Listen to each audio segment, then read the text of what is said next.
When you are a child, you have so many ambitions and so many dreams. And then once you get to puberty, all of your ambitions shift. They go from creative ambitions to social ambitions. You're no longer thinking about, oh, I want to draw comics, I want to write books, I want to film films, I want to play music. Now your ambitions are I want to be popular. I'm sure that's not, the case for everyone growing up, but I know it was the case for me, and I think it's the case for many others. Oh, I want my this time next year. I wanna have a girlfriend. This time next year, I wanna be in this friend group. So then, once puberty hits, your ambitions shift from your creative ambitions to social ambitions. And I think it's very hard to get back to those initial creative ambitions. And I think it's very important to get back to those creative ambitions, because your social ambitions are fleeting. Even if you achieve them, they're external. You can't, it's not something you can maintain. Whereas your creative ambitions, those are internal, those are just for you. You can maintain them. They are what will satisfy you, I believe. So it's very important to reconnect with those creative ambitions. But why do we stop having these creative ambitions? Well, because I think, we start worrying about what other people will think. We start worrying about being judged. We start worrying about looking stupid. I guess that's mainly for your creative ambitions that are a bit more out there, like if you're making films, if you're posting YouTube videos. But in my experience as well, it was even things that were just that no one would see, like drawing. I stopped drawing. I stopped reading. That no one's going to judge you for drawing or reading, because they can't. You can't even see people doing that. But I just replaced those hobbies with like phones, scrolling on my phone, social media, video games, which is a shame. So how do you reconnect with those childhood ambitions? Well, you need to stop caring what other people think. And everyone says that as if it's so easy. It's not easy. Yeah, I'd love to be able to say, oh yeah, I don't care what anyone thinks, but you do care what people think. I do care what people think. How can you not care what people think? You can care less what people think, but there's still going to be a bit of you that does care. I don't know if people really mean it when they say they don't care at all what people think. That's very hard to achieve. Your actions in your life can't revolve around how other people will react to them, because what I've learned is no matter whether you do something bad or good, people don't notice or care. We often worry about, oh, I don't want to do this because if it looks bad, people are going to look at me in a funny way. I'm going to be so humiliated. That's the main driving force for not doing something. But what I don't see many people talking about is, even if you do something positive, people still aren't going to care. So why on earth would you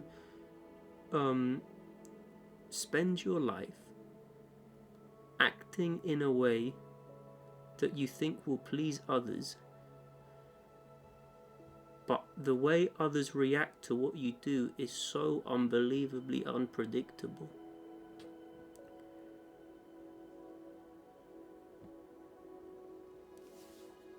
It's silly. it's very human, but it's silly. So I think yeah, what I'm trying to do is I'm really, well, basically my sort of childhood ambition was to make films and to act in films, and I used to do that a lot as a kid. And then around 15, 16, I started slowing down. I still made them, to be fair, but I slowed down because I was starting to worry about what people would think. And then 18 and 19, I didn't make any films. I made none. I did act in a few whilst I was at university, but I didn't make any myself. I was studying acting, so I thought, oh, I can't make films. I need to leave that to the film students. That's not in my lane to make films. That's in their lane. I can't step out of my lane. But then when I was 20 years old, I'm 22 now, when I was 20 years old, I thought, no, I'm going to get back into it, because I was on my laptop and I found an old clip from an old film and I started editing it, and it re-sparked this satisfaction, this excitement in me that I hadn't felt for those last 2 years because I hadn't been making any films, and it reminded me how much I enjoyed it just for myself. So I got back into it, and it was a very humiliating experience. It was a very scary experience to get back into it, because you know, when you worry what people will think. So I sort of had to, you know, when you're working in hospitality jobs, or I guess most jobs when you are dealing with people, you sort of have to separate yourself from it so you can get through it without freaking out. I had to do that when I was making my film. I had to separate myself from the experience so that I could just power through, because if I really thought about it, I felt so humiliated, so vulnerable. And after we shot the film, it was a Star Wars film, by the way. After we shot the film, I spent a few months editing it, and I was quite happy with how it turned out. It's not a good film at all, don't get me wrong. It's crap. But I was still very proud of it, because I did it. And I know that I found it very humiliating to do it, but I did it anyway. A few months later, I acted in a play. Right? And we did the play, and at the end, everyone was, people were clapping, and everyone was so proud of themselves. I didn't feel proud of myself. And what I realized was, I felt so much more proud of myself after making that sort of mediocre Star Wars fan film than I did acting in a play.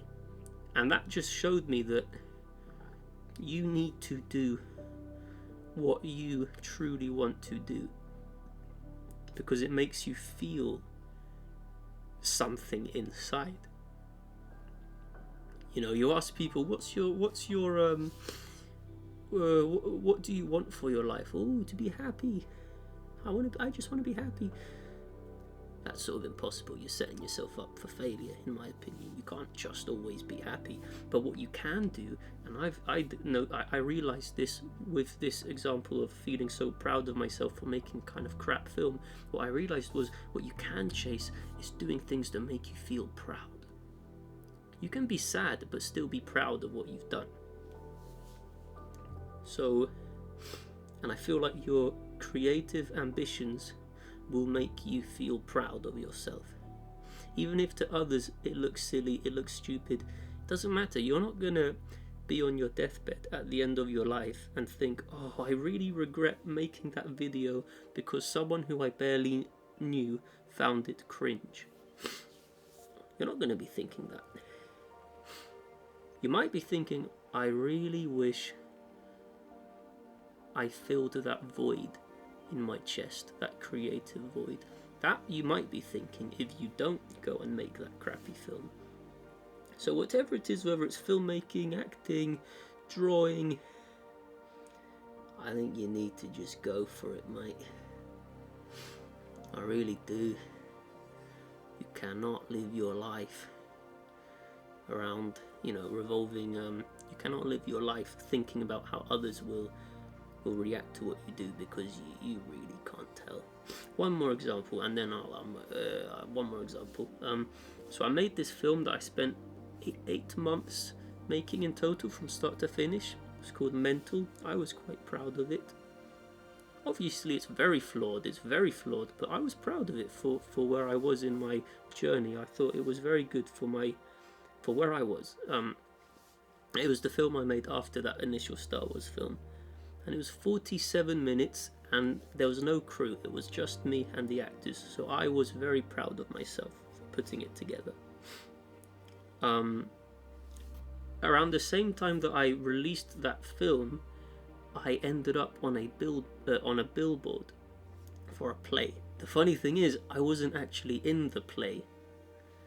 They used a picture of me and another actress, a picture from a play that we did a year ago, and they used that picture to advertise their current play, and they never told us about it either. So point being, I ended up on a billboard without doing anything. I had nothing to do with it, but I was on a billboard. So I put that on Instagram, and I have never received so many comments from people who I know and people who I don't know very well. People congratulating me for something that I hadn't even done, something that I had nothing to do with, because it's what they perceived as good. Yet for my film that I spent months making,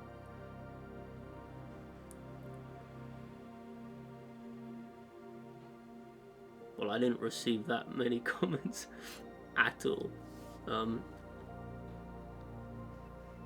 And I think that was sort of a lesson to show that, no matter what you do, you can put your heart and soul into something, and you can think it can be quite decent, but people aren't gonna. It doesn't mean people will care. Or you could barely do something, and people will care. It's unpredictable. So just like, you shouldn't do something because you shouldn't not do something because you're scared about any negative reactions you'll get. You definitely shouldn't do something because of any potential positive reactions you'll get either, because those are not a guarantee at all. So you should follow your creative ambitions, your creative itches for you, and it will make you feel